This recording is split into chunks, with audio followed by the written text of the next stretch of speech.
I think a materialist approach to things is very, very consistent with my experience in Christian social justice.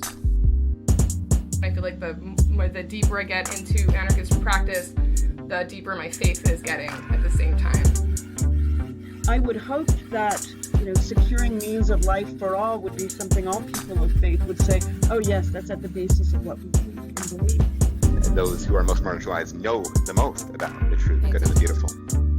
To me, it's less that I think building class solidarity is a bad thing, as much as it seems like if you don't attend to things like anti-Black racism, that's always going to get in the way of building class solidarity, actually. And when you go back, you find that a lot of revolutionary grassroots participatory movements, the precursors to what you could call the barrio assemblies and these grassroots neighborhood organizations, a lot of these were sponsored by the church. What does it mean to say that the Christian tradition is internally contradictory and there are antagonisms there and you're always being faithful to some aspects and betraying other aspects? Welcome to the Magnificast, a podcast about Christianity and leftist politics. I'm your co-host, Matt Bernico. And I'm your other co-host, Dean Detloff. This week, we're coming to you live? No. pretty canned, I guess, with Ryan Cagle, everyone's favorite Twitter Pentecostal guy. He's my favorite, that's for sure. Yeah, for sure. Well, he has a very complicated relationship with Pentecostalism, or maybe Pentecostalism has a very complicated relationship with him, depending on how you want to look at it. Anyways, it's a great episode. We talked to him about this new project that he's starting up in his home county in Alabama called Jubilee House. It's a really neat project, first of all, but it's also cool just to hear Ryan talk about ecclesiology, to hear him talk about theology. It's good. Sometimes on the podcast, listen, last week, our conclusion was that Christianity is very broken and it sucks, right? This week, we're going to talk to somebody who maybe has some good ideas about it on the horizon. Maybe a little bit of hope, a little bit of glimmer of hope out there. It's pretty cool. So anyways, you can find Ryan's project at jubileehouse.co and read all about it there and see what they're up to. Also, we talked to Ryan about his, other various side projects like tabletop role-playing games and whatnot. You can find all of that stuff at ryancagle.com.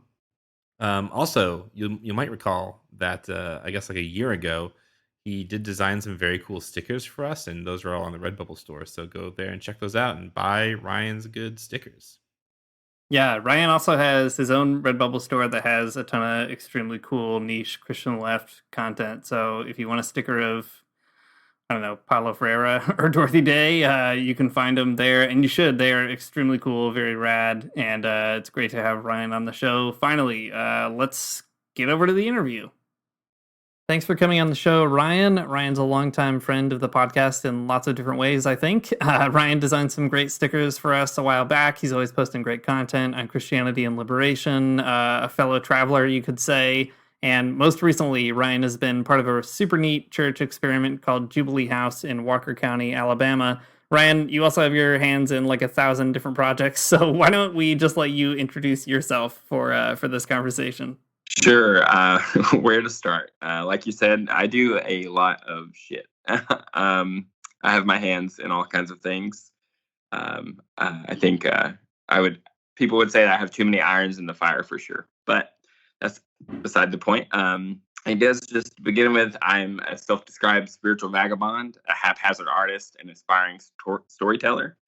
I live in the backwoods of Alabama with my wife and 2 feral children. I've worked in a myriad of church contexts over the last 12 years, and I'm currently pursuing a Master's of Divinity in Social Transformation from the United Theological Seminary of the Twin Cities, which is super rad. I'm so stoked to start that process here in the fall. My family recently moved back to the South after living in Flagstaff, Arizona, and being out west in a totally different context than what we are used to. Where I worked to curate experimental faith gatherings for young adults and served as a planter/director of a multi-church collaborative youth ministry called the Flagstaff Youth Cooperative.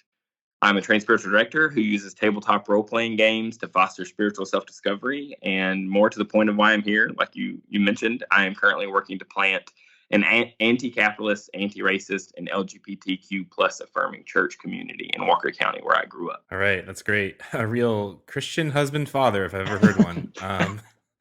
That's what I was going in the best for. way. Yeah, yeah, in the best way. Meaning no offense by it, I guess. Cool. Well, being a person who is involved in a spiritual community, it is really different than just being a person who talks about theology or whatever on a podcast, like Dean and I do. So yeah, can you tell us a little bit about the big aspirations for Jubilee House and some of the other ecclesiological ideas behind it? Yeah, for sure. I guess for a start, Jubilee House is really just a dream about what it means to kind of collectively struggle for a different world, which is like, really vague and ambiguous. But for the heart of it is about trying to incarnate a theology of liberation here in the backwoods of Alabama.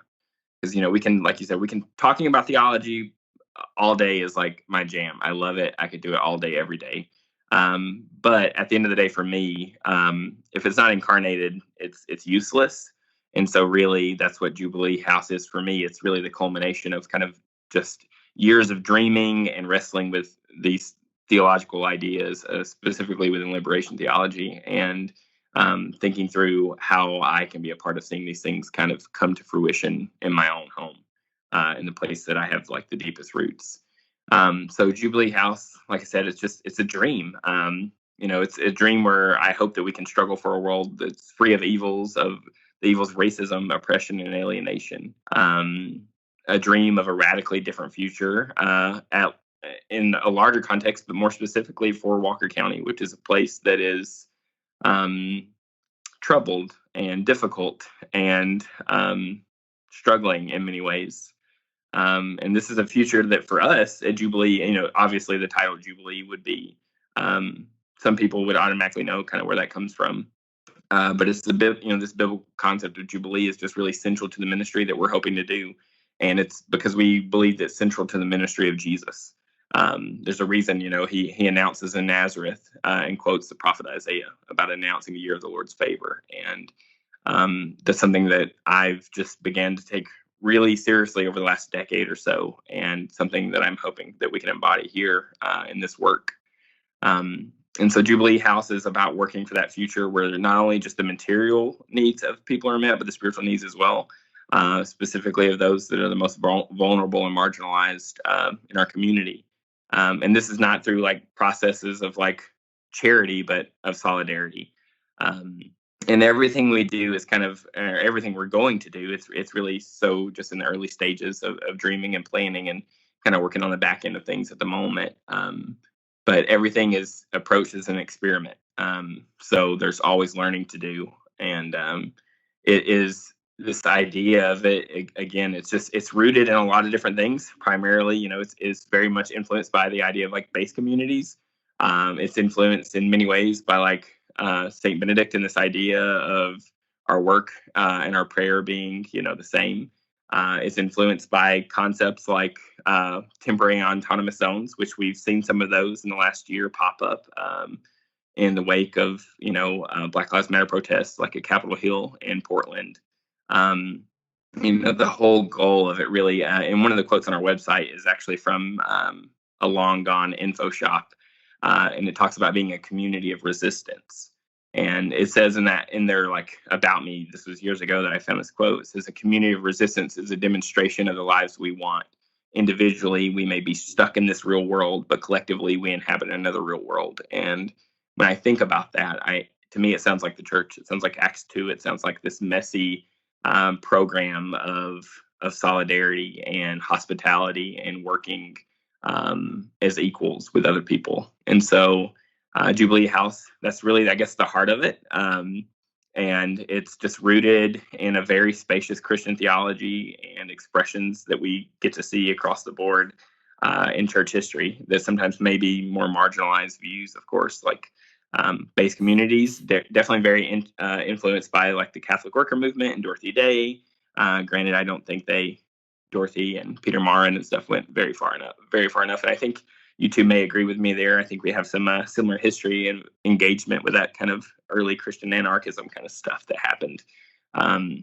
So yeah, that's kind of Jubilee House in a nutshell. We're going to be focused on, again, primarily solidarity versus charity, trying to combat food insecurity in our county, trying to cultivate a space, specifically a space for spiritual kind of formation and discovery for LGBTQ plus youth and young adults and even older adults, because it is still a very hostile environment in our county if you are of a gender or sexual marginalized identity.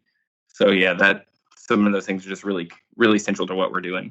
That's so cool to hear you talk about it, and lots of stuff that we're going to ask you more about and kind of keep unpacking, I think, that answer for the rest of the episode, which is great. I think that's fantastic. One thing you mentioned, just to maybe dig into a little bit as well, is you said Jubilee is this kind of tradition that's informing it, or this biblical idea that's informing the project. And I think probably a lot of people who listen to the podcast know what that is, but maybe a lot of people also don't. I can never really tell who listens to this podcast, but I do know that we have a good smattering of longtime church folks and folks who've been out of the church for a really long time. So maybe you could spend a little bit of time explaining that. What's the sort of tradition? Why choose the name Jubilee? What does that name signify for that community? Yeah, so Jubilee, like on the one sense, it's joy, right? We think of like the Jubilee, and not necessarily in the biblical sense, but like joy, celebration, which I think are things that should be central to the Christian faith and life. I think church should feel more like a party than a funeral service, which some people would probably disagree.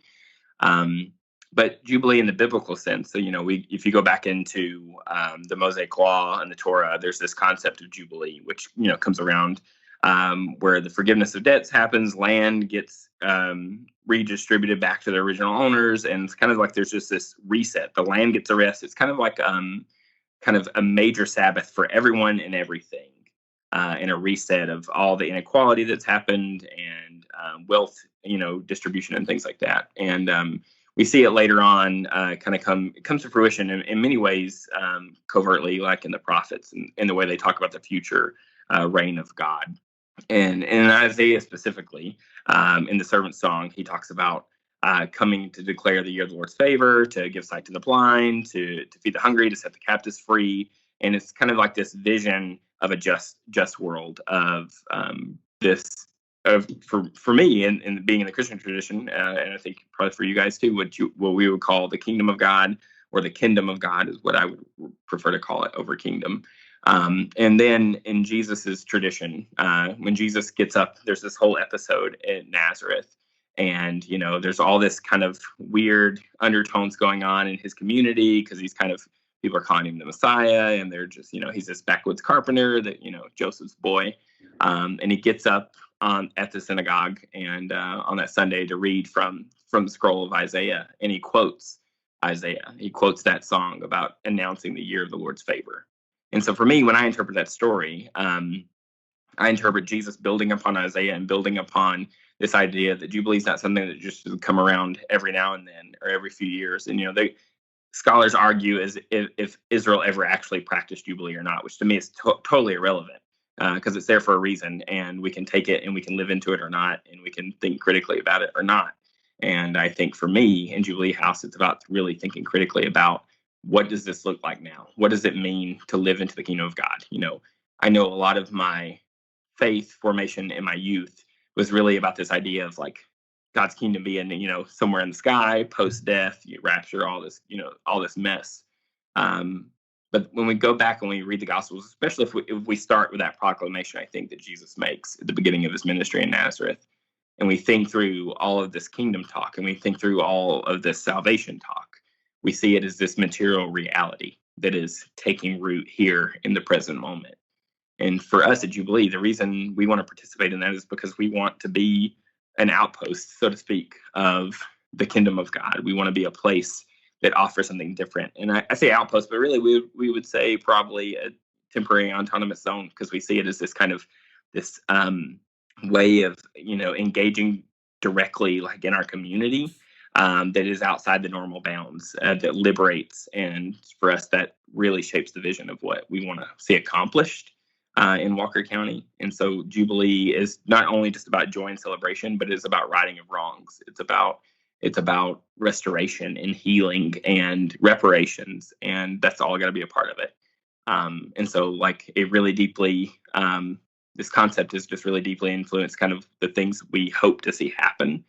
The initiatives, we don't call them ministries, we call them initiatives, that we kind of want to see take root, whether that be the community farm or whether that be a Jubilee fund, which is just going to help pay off people's debts, because there's so much just debt and poverty where we live. And so, building up the community that's not just doing the charity, but is living into this reality of the kingdom of God, which for us, the primary metaphor for understanding the kingdom of God is this concept of Jubilee. Yeah, it's cool to hear you work that out, like very materially. I think there's a tendency within, very progressive and liberal types of Christianity to use the whole idea of Jubilee as this like metaphor, I guess, or like a thought experiment. That's just like this thing you should think about. Like, wouldn't it be wild if the world was like this different way? And Jesus is telling us that we should think about this world in this different way. But like, no one, sorry, not no one, but rarely do progressive Christian communities really like write the checks to like actually do some of that work. And it's cool to, hear how you've worked that out in your own community. Pretty exciting. Well, just pivoting a little bit here to get some more of the ideas that you laid out here. A minute ago, when you were kind of describing Jubilee House and what was going on there, you said that it's a spacious religious community, and I like that that framing of it. It's a cool way to put it, and I think that is maybe a good way to describe you as a person as well. Just if anyone follows you on social media for more than a few minutes, they'll quickly hear about like all kinds of different things that you're very into, um, role-playing games, liberation theology, but also like Pentecostal theological underpinnings that you have.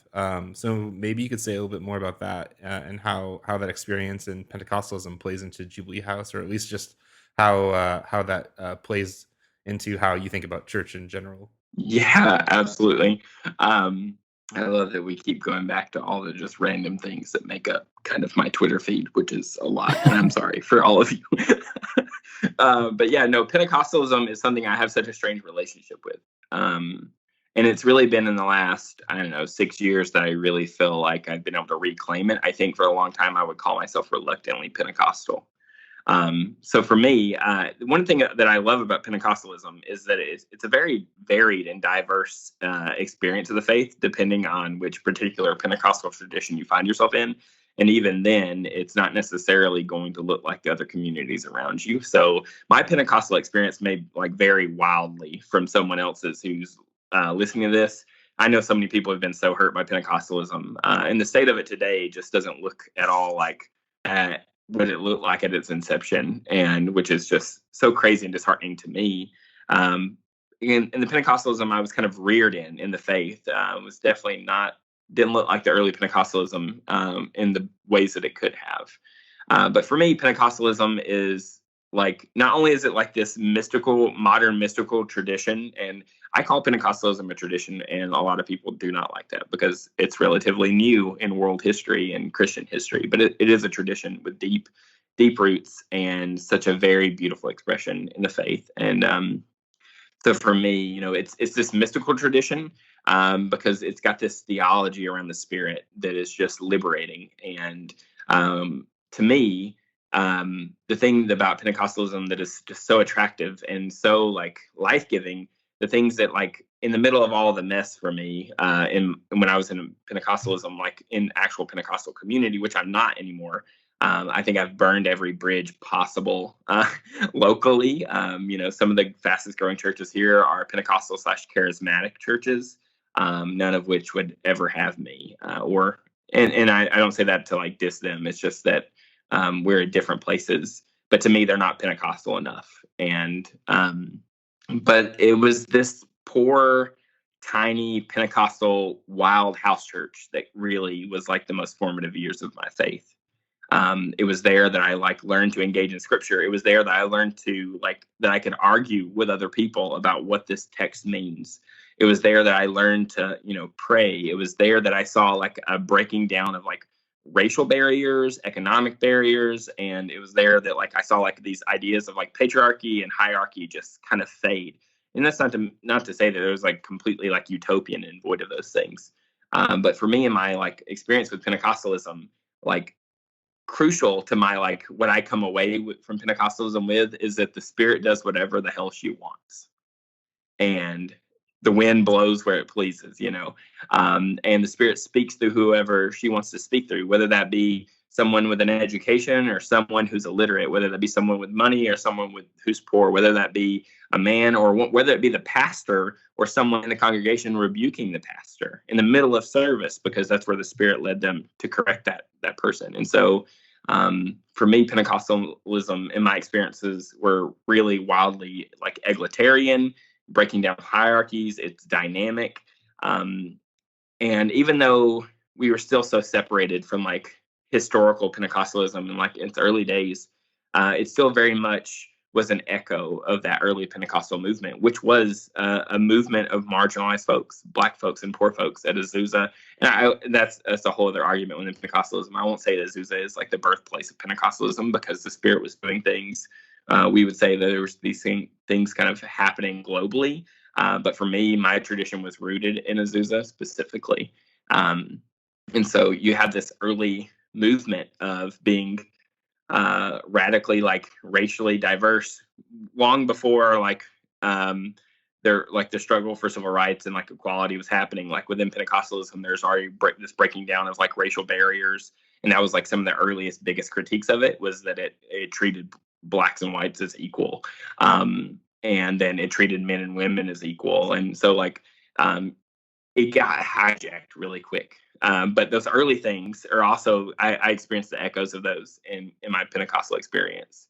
And so it's definitely deeply shaped me, because to me, it's what the church should look like. It should be dynamic. Not that it should be completely disconnected from anything historically or tradition, but it has to live into a life animated by the Spirit. And for me, my understanding of the Spirit is one that is liberative, whether that be from my personal struggles and compulsions to like the material realities in our community. It's so cool to hear you talk about that. I was in a charismatic youth group in my adolescence, and it was a pretty right-wing situation. I'm glad I got out of it for sure, but just a weird experience all around. And I think a lot of people have different opinions about what the church should be or how a spiritual community should function. And like you said, these things get kind of co-opted into the culture war in all kinds of different ways.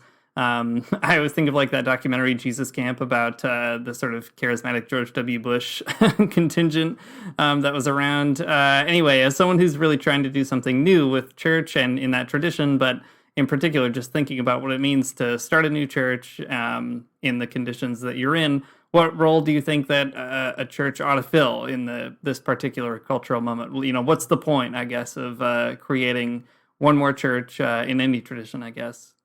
Oh yeah, wow. That's, and I will say like Jubilee House is not Pentecostal, like Big P Pentecostal. I'm Pentecostal. I don't know if anyone else really involved would consider themselves that. At this point, we don't really have a tradition that we're like necessarily like rooted in the sense of like, other than like a liberation theology. That's why I say we're spacious. That we're forming this kind of spacious Christian community. Because finding like-minded people all from one kind of particular Christian tradition would be nearly impossible here. But like I would say like more broadly, the role, I think I've wrestled with that why another church, and that kind of hit really close to home, Dean, because I used to be so frustrated when I was here in Walker County 10 years ago, and more than that, about all these people coming in and planting churches. And I used to think I would never, ever be a church planter. I would never come here acting like I could be a savior, like I could start this place.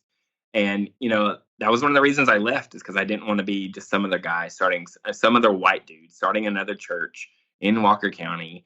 But here I am doing that in some sense. But for me, I had to leave, I think, for me to get back to that place of realizing like I kind of had some survivor skill, and this place is my home. And for me, if no one's going to like represent Jesus the way I think Jesus should be represented here, then like, what do I do about that? How do I help kind of cultivate a different reality and show that there's other options than kind of right-wing charismatic fundamentalism?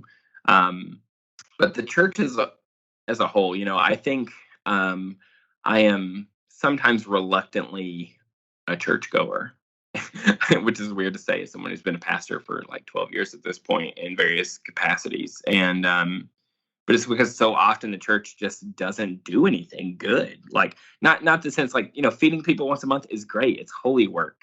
Like having a place of worship is great. It's holy work. But like ultimately it almost always feels as if like the needle's never getting moved forward in the world. And when it is, it's usually not the church making that happen.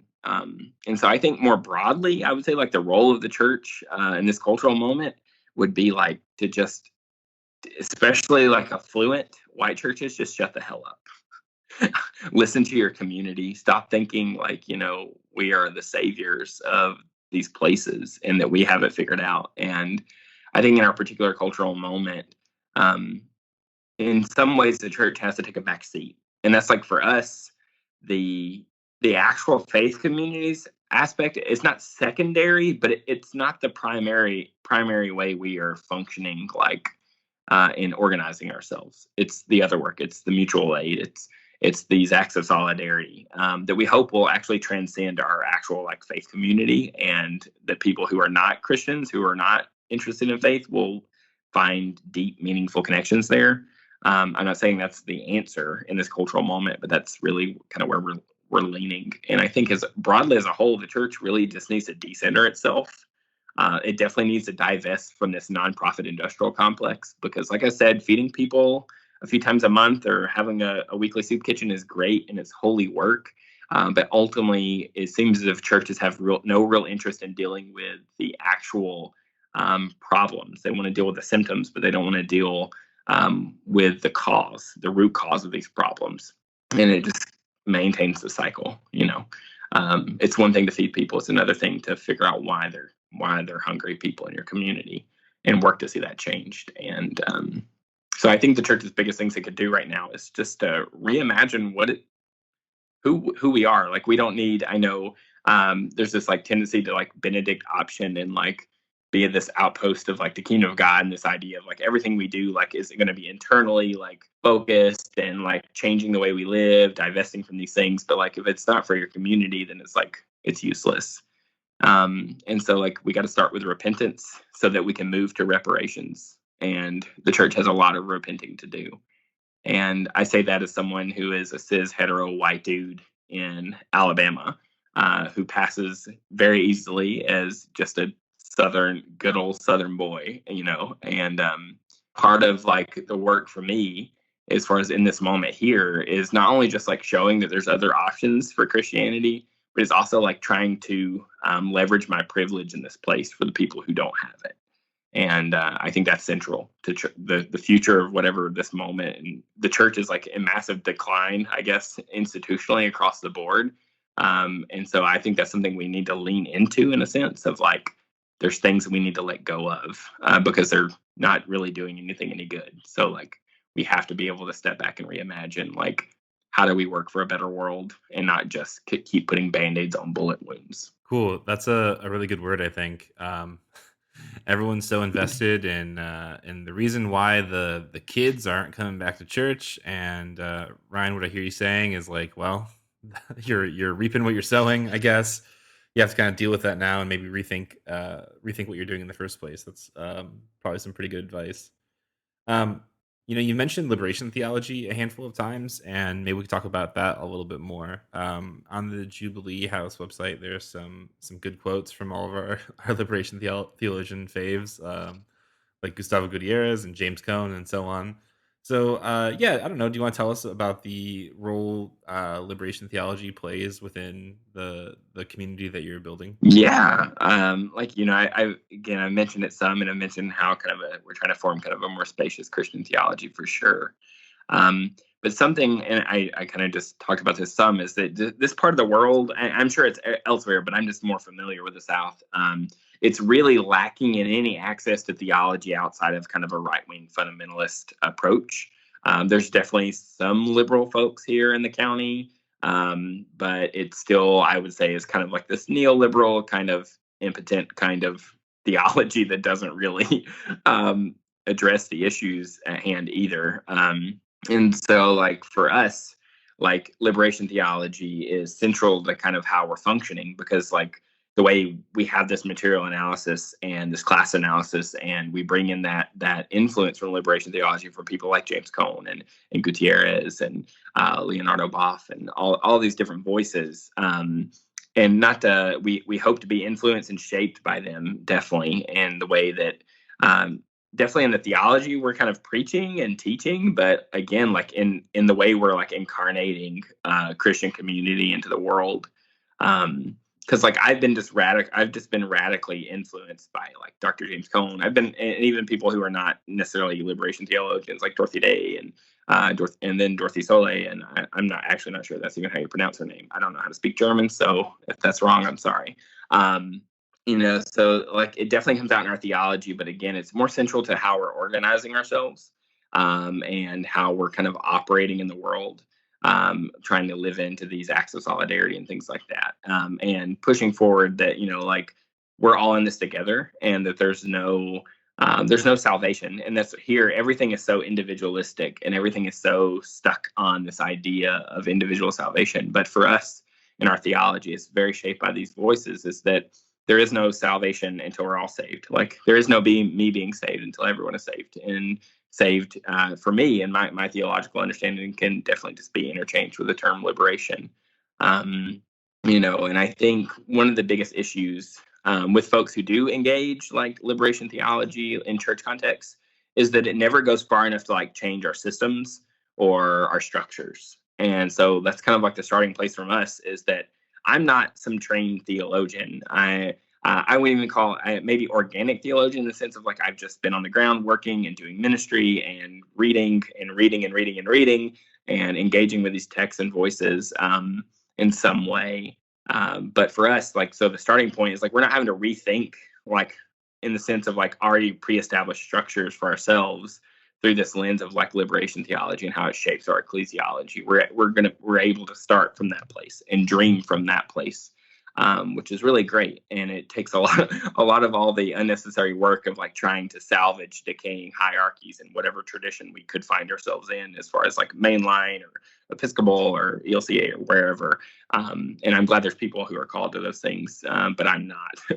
And so for us, it's just really central to how we are approaching church. We're influenced by, again, I mentioned the base communities, Catholic workers, and definitely like, I would say not in strictly like liberation theological like voices, but like to me, the church has so much to learn from like the Black Panthers and the New York Young Lords, that it's like these are like organizations that to me are great examples of liberation theology in action, even if they're not like actually de facto Christian in any sense of the word.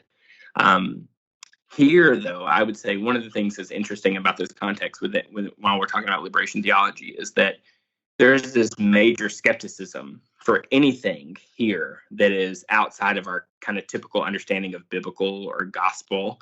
And so one of the things that's really central to kind of this work within liberation theology and Jubilee House is contextualizing it in the sense of like trying to drop liberation theology so it's just theology, right? And that's something like I remember reading in Boss' work, how that he hoped that there would be a day in the future when it would no longer be liberation theology, it would just be theology. And so like we don't live in that historical moment because liberation theology is still looked at with all this contempt and issues and all these different things. But like one of the things we're trying to do with Jubilee House is live into that as like a reality. Like this is just theology for us. This is just core and central. It's not some side discipline. It's not just, these, fringe voices in the Christian tradition, but these are the people who have spoken about these things and have gotten it right. And these are the people like whose foundations we're starting with versus just adding them into our kind of pre-built structures and the way we approach theology and church in general. It's such a cool mashup of ideas, traditions. I really like that a lot about the project. Just willing to hear whatever is being said that sounds good and take that on board and see what shakes out. Maybe you could talk to us a little bit too about the material side of this. So you have a lot of mutual aid projects in the works. You keep talking about this kind of value of solidarity. tell us a little bit about that. What's mutual aid for Jubilee, and why make a church that centers it? What can the church do in that community through that sort of work? Right. So to me, like, solidarity is like, I would say like that's just what the gospel is. Like, it's not it's coming alongside among, instead of like 2 and 4, like churches do ministry 2 and 4 people when it should be like with and among, it's like, and that's like where the issues come in for me. And so like for us, the way I would understand just personally, like mutual aid, it's just this thing by which we seek to create healthy and more like deeply interconnected communities, while like at the end of the day, recognizing that there's no local or national governments or programs or charities or even churches in and of themselves like that are going to make Walker County a healthier and more beautiful place. That it's going to have to come from mutual aid. It's going to have to come in these building these kind of networks of solidarity. This idea, that like these organizations are good, but they're not really capable of like fixing the problems. And I'm not saying Jubilee House is capable of fixing those problems, but I think mutual aid and these concepts of solidarity are definitely the best place to start. And for us, we hope that all of these projects, so we have a ton of like ideas. Like I'm just like an idea person, and sometimes I think too big and sometimes I don't. And it's like, and then I just get so like focused in on something. But like, we just trying to address like, what are the issues in our community? How can we invite voices in our community to influence what we're doing, like, and speak to what the needs are? And like, the poverty rate in my town of Parrish in Walker County is over double the national average. And we have a grocery store, but it's really expensive. So technically we're not a food desert because we're not like 10 miles outside of like a grocery store. But it's like not affordable for a lot of people, especially fresh food. And the fresh food you get there is not really great, which is strange. Just being in the South, you would think all the farming communities and things like that. So like we have this idea of like starting kind of like a mutual aid, like community fridge program across the county. And I'm currently writing a grant for it. And I have a proposal like for our town to like launch the pilot next in 2 weeks. But, like mutual aid, it's, the responsibility essentially is like for the growth, the responsibility for like growth and flourishing of our home and our community rest on everyone and on our communities. And like, we have to be able to work together and build those connections and those relational kind of dynamics to put in place. And honestly, the South is just like a hotbed for that. Like, someone may be vehemently racist, but like if you break down in Walmart parking lot, there's going to be like 8 people fighting over who's going to jump you off or like recharge your battery for you. And so like they don't understand mutual aid, but like there's already like this thing that is like baked into the way like community happens here in the South, that makes it really just fertile soil for like these ideas to come to fruition. And I think one of the biggest issues is that a lot of times people don't, especially here in the South, is like that they're told these things, these ideas, concepts, socialism, communism, whatever, are just like bad. But really, it's like that's what they actually would want if you were like to sit down and talk to them and not talk to them with those particular terms. And like there's just so much room for like those things to take root.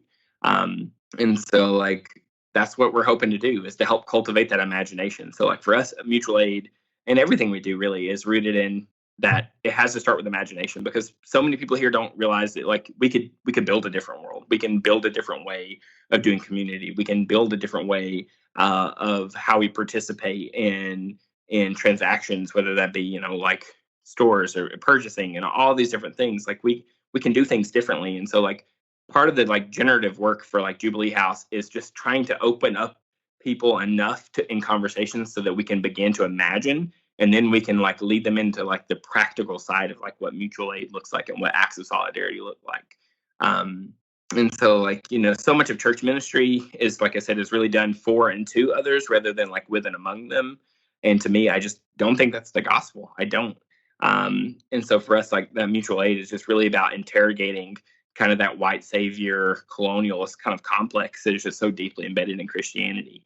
I don't really like concept of like missions and things like that. To me, mutual aid over like missions is much better, because I don't have anything to, I'm just some poor redneck in the backwoods of Alabama. Like I don't have anything to save anyone with, even if I wanted to. But I do have like my life, and I do have my experiences, and I can help build connections and struggle like communally for something better.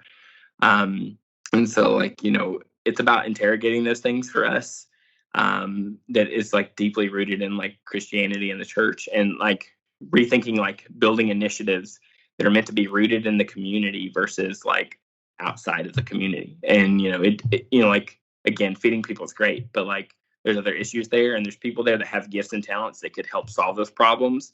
But they're not going to come to your church because it's boring, or because you hate gay people, or for whatever myriad of reasons they may have. So how do you invite those people along with you, and come in alongside them and allow them to influence and change? And that's like really critical to these initiatives that we're doing, because everything we do, planned obsolescence is like, this idea of things breaking down. Like, so you'll have to buy another one, which is like just so corrupt and wrong. Like, like Apple like has admitted to like slowing phones down after so many generations, right? But like, what if we take that like concept like within ministry? And to me, like mutual aid is like just the thing. If we approach ministry as mutual aid, like it makes this idea just so much more feasible. If we flip like on a planned obsolescence on its head and say like our church ministries are going to stop being our church ministries at some point, that we're going to start this thing and cultivate this thing and build it up in the community so that it can be its own thing. And it can just be the communities, and it has nothing to do in being tethered to us and our giving, or our need for money or anything like that. So like it becomes fully rooted in the community. So this idea that everything we start is eventually, the goal is for it to not be controlled, overseen, or lorded over by Jubilee House. It's meant to be handed fully into the hands of the larger community to do with it what they see fit to do with it. And so for us, that's really central. Like with this community fridge program, like we're hoping to catalyze it, but we're hoping that eventually it will just be led by people who are continuing to be empowered in the community, whether they be a part of Jubilee House, like proper, so to speak, or not. Same thing with like this idea. Currently working on a proposal and grant to start like a community farm on the old football field in my hometown. And so all these different things, like pieces, are just a part of that.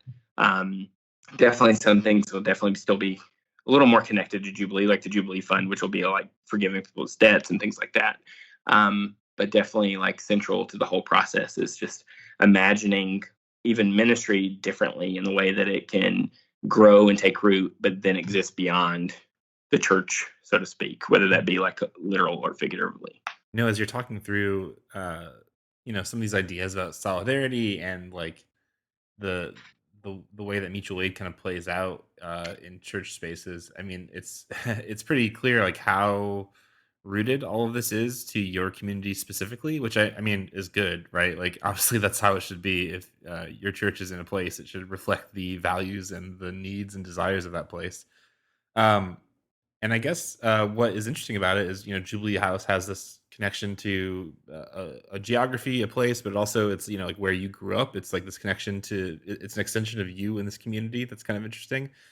So I don't know, what's it like to be putting something together there in this place that you came from, right? Are you finding it easy to come back home? Are you finding it to be like, you're the prophet that no one ever listens to in their hometown? How does that all work out? Yeah, I think I alluded to it a little earlier. I left because I was feeling like the prophet, unwelcomed. Nothing. That what's that? Nothing good comes from Nazareth, right? When nothing good comes from Walker County, is kind of how I felt for the longest time, and it took me getting away to kind of like be able to come back, I think. And it's really not been hard to be back. It's been so life-giving, honestly, just on a personal level, to be back here. Granted, I'm still kind of acclimating and thinking through and dreaming, but it's definitely going to feel like kicking a hornet's nest. I actually had someone, so I actually like on Sunday mornings, I go to the Disciples of Christ Church, and that's where they gave me an office space here, and just really cool people, and trying to see what the long-term like connections there could be with the other work I'm doing. But like someone was like, man, you were really kicking the hornet's nest on the Walker County Sheriff's Department's website last week, weren't you? And I was like, well, someone's got to give it to them. So I know like those things are kind of coming, and I've kind of been like concerned about it because, like I said, I burned every bridge possible here. It seems like, nearly a decade ago. And It's a lot of stuff like that I've talked about with my wife, and she's like concerned, like you can't be like so outspoken about these things because like they're gonna target you, because like small town politics are like no joke. Like if you never lived in like kind of like corrupt small town, Jasper, which is the seat of our county, like used to be the #1 place in the country to get a hitman in the whole country. So there's like tons of people go missing here, like all kinds of just crazy stuff on that end. And then of course, like just like on a very real level of like, people don't like the Christianity that I feel like is more true to Jesus, here. It gets, called all kinds of different kinds of things. And so right now, everything is still pretty quiet, I would say, for the most part. And most of the stuff we're currently doing is still so much in the dream kind of planning phase that it kind of feels like a type of espionage. But like, I know it's coming. Like when things start really rolling and like, the more outspoken you are here, the worse it's going to be. But the thing is that the folks here about their theology and their politics, they're loud. So you have to be loud back. If you're offering any kind of alternative or pushback, you have to be loud. And I have no problem doing that, but it was definitely weird coming back. I remember like I counted like 14 Confederate flags my first weekend home. It was just like so weird to be back, coming from like, mostly progressive Flagstaff, Arizona to back here, and where I'm getting like glared at for wearing a Black Lives Matter t-shirt in Walmart, So like I'm under no like illusion that this type of work is going to be anything other than difficult, especially when it really gets to rolling. I mean, even I just had someone last week tell me that I should go live in California because they didn't want liberals like me here. So especially when the church stuff really moves more to the forefront, I definitely know it's going to be difficult, and there's going to be a lot of that, backbiting and stuff that happens. But honestly, like I'm not interested in it. And so I know it's going to be hard, but we're just going to dig our heels in because like we believe that like a different world is possible, and that even these people who are so against would be so against some of these things when they start to come to fruition, like it's ultimately still for them too, whether they agree or want it or not. Like, and we got to just work to break down those barriers the best we can, pastorally on some days, and then some days maybe through, shouting in front of the Confederate monuments in front of our, town hall or whatever. But it's going to be interesting for sure. But as of right now, it's pretty mild, and but I'm under no illusion that it'll stay that way.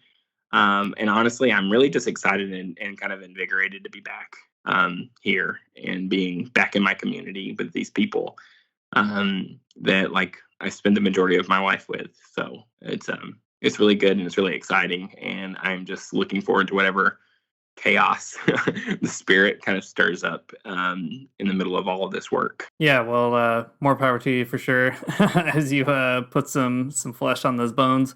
Yeah, I think maybe one other thing to stay on the theme of place and being in Alabama in particular, I think, a lot of people have different ideas about the South, biases and so on, especially when people are organizing or doing other kinds of political work. And just, in the last year, I feel, though, everybody's talking about Alabama.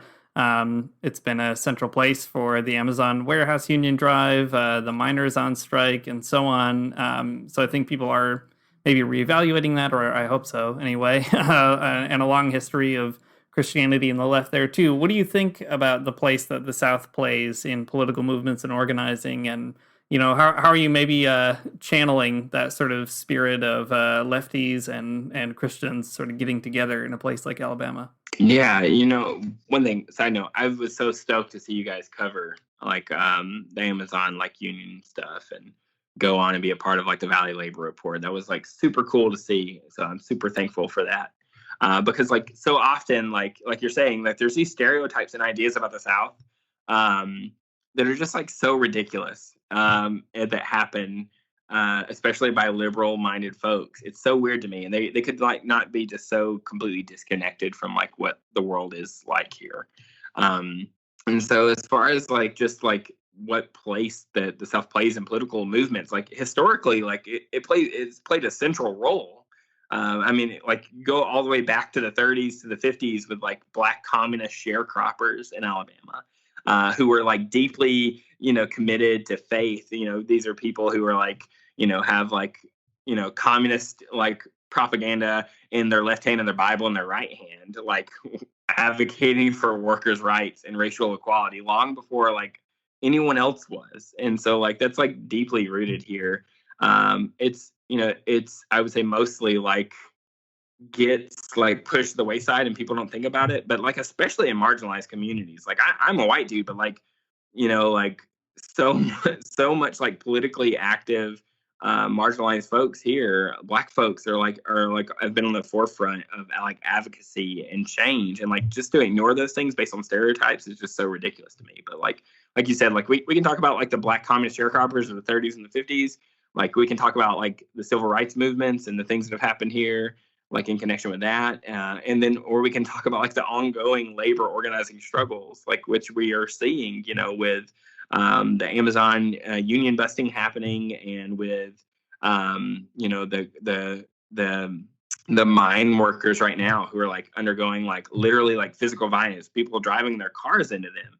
And I would say that what's crazy to me is that probably most of those union people are not like would be considered leftists, right?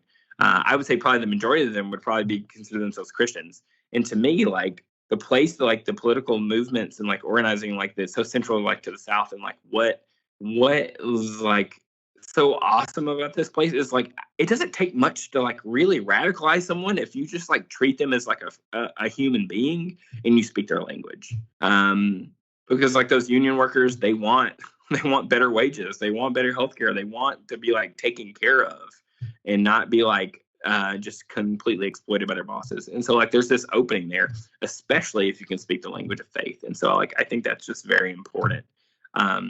People talk shit about this state so much and it makes my blood boil, and talks about the South in general. And honestly, it just reinforces like the resistance that like poor like working class folks have against like liberal leaning policies.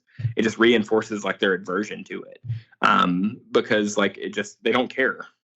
They don't, it makes it seem like as if like the Democrats definitely don't care about poor Southern people, and I fully believe that they do not care, but they could at least try to make it seem like they do, but they're not, and they're not going to.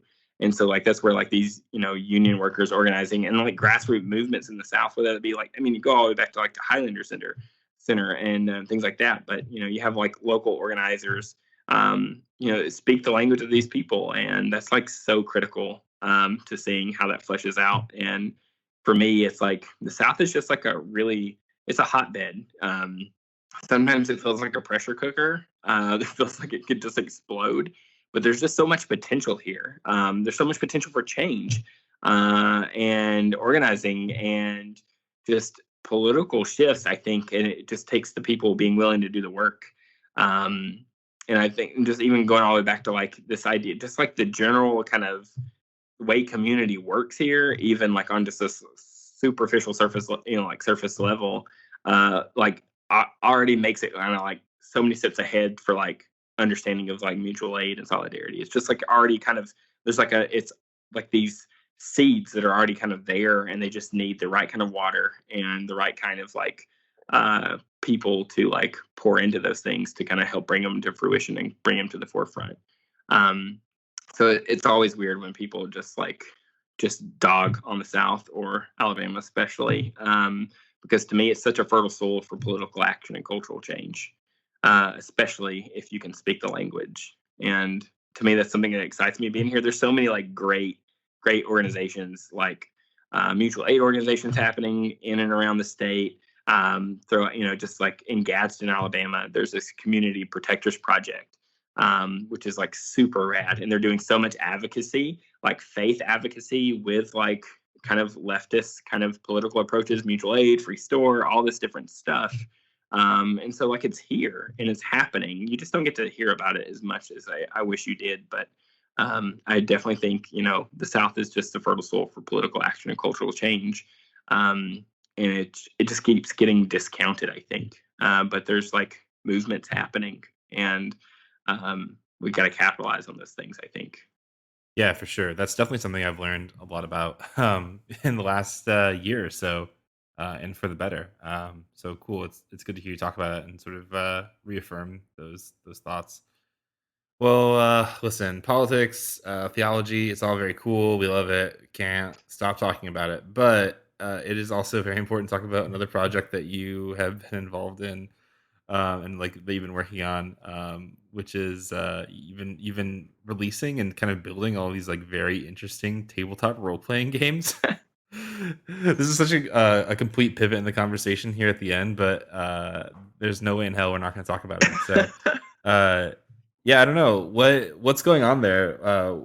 What's your interest in like what's your interest in like role playing games and like making them? I don't know. Do you want to say a little bit about that part of your life? Yeah, so I would say like the two primary formative like forces in my teenage life were Pentecostal youth group and my Dungeons and Dragons group.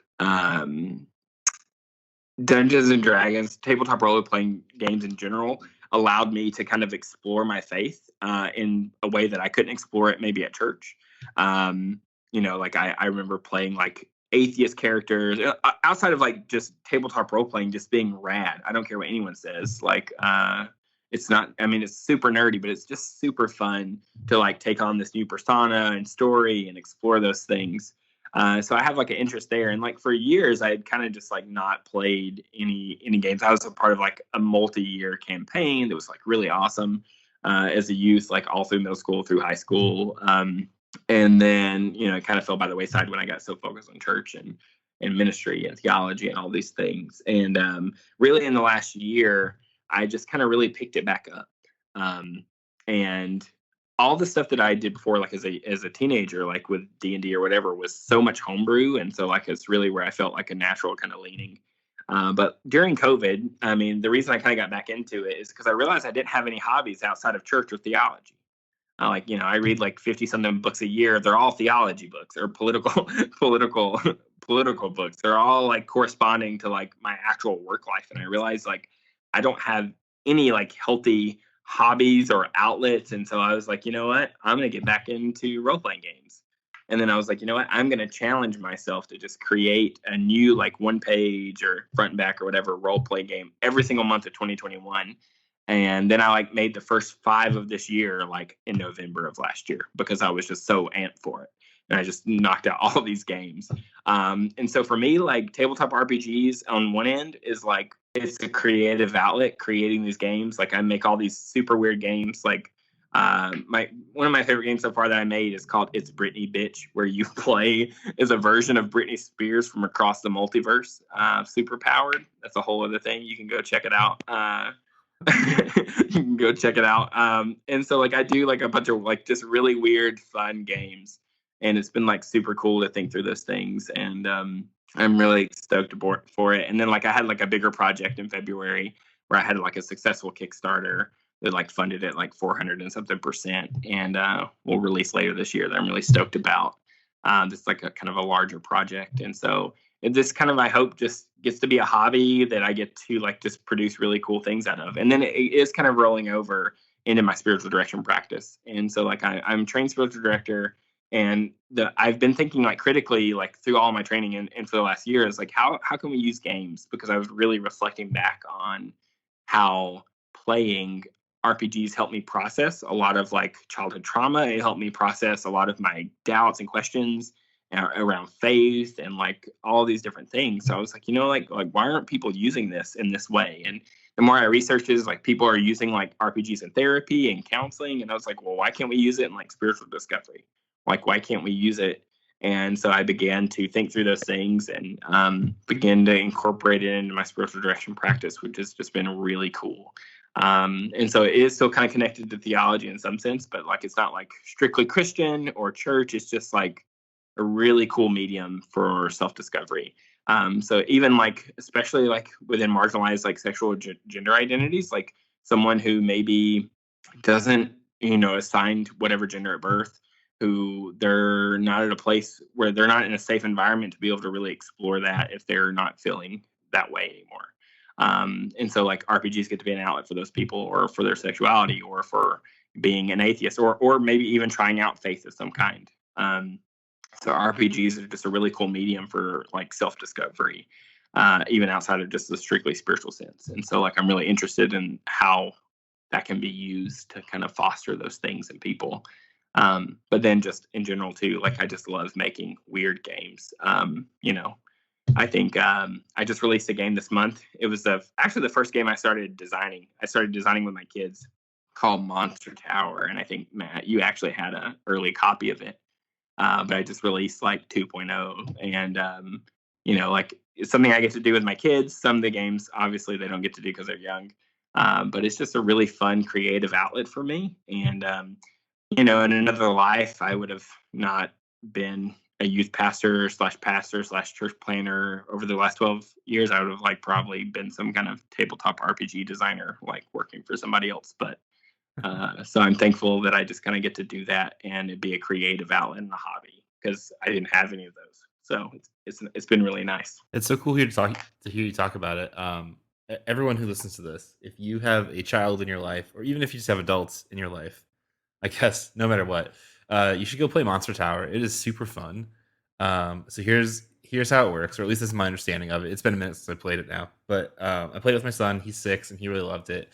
So you take your old copy of Jenga that you've never played ever, because nobody likes Jenga, and you use that to fight monsters. So like if you want to do something really crazy, you have to pull out a certain amount of Jenga tiles, and if the tower falls over, then that means you lost, and you have to take a certain amount of like damage. And oh man, it's such a cool game and such an innovative mechanic to bring to a role-playing game that's not just like rolling die, and it's such a cool thing. So it's worth checking out for sure. Yeah, I appreciate that, Matt. Thank you.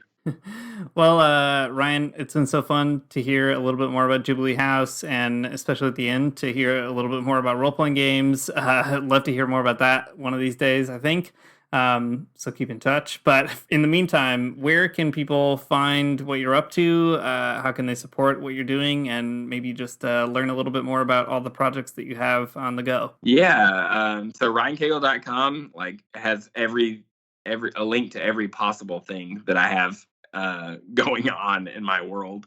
But if you want to really get connected to the work at Jubilee House, it's jubileehouse.co. So Jubilee House Community.co, and we'd love for you to get on there and go check that out and think through just check it out, and we'd love to hear your thoughts on it, or maybe support. We're looking for sponsors to sponsor young adults in spiritual direction right now, specifically LGBTQ plus youth here in our county. And so if you want to just learn more about all that and kind of what we got cooking up, those are the places to find it. Great. Well, thanks so much for coming on the show, Ryan, and we look forward to hearing more about Jubilee House as it goes. Yeah, thanks. I appreciate it so much.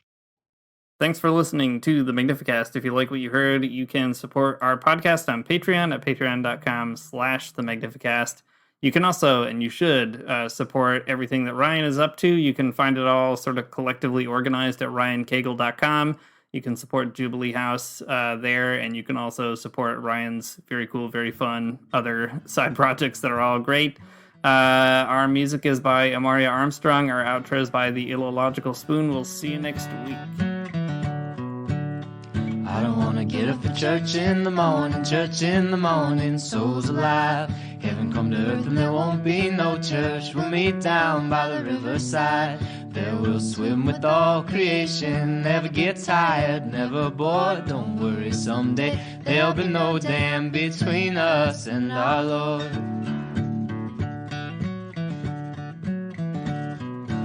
Jackson, keep your hoods up. Keep your hoods up and you stay up late. In Jackson, you keep your hoods up. Well, you keep your hoods up and you stay up late. Oh, don't mind a cold night, but we might mind if you leave too soon. So come on now, it's still early. At least I would have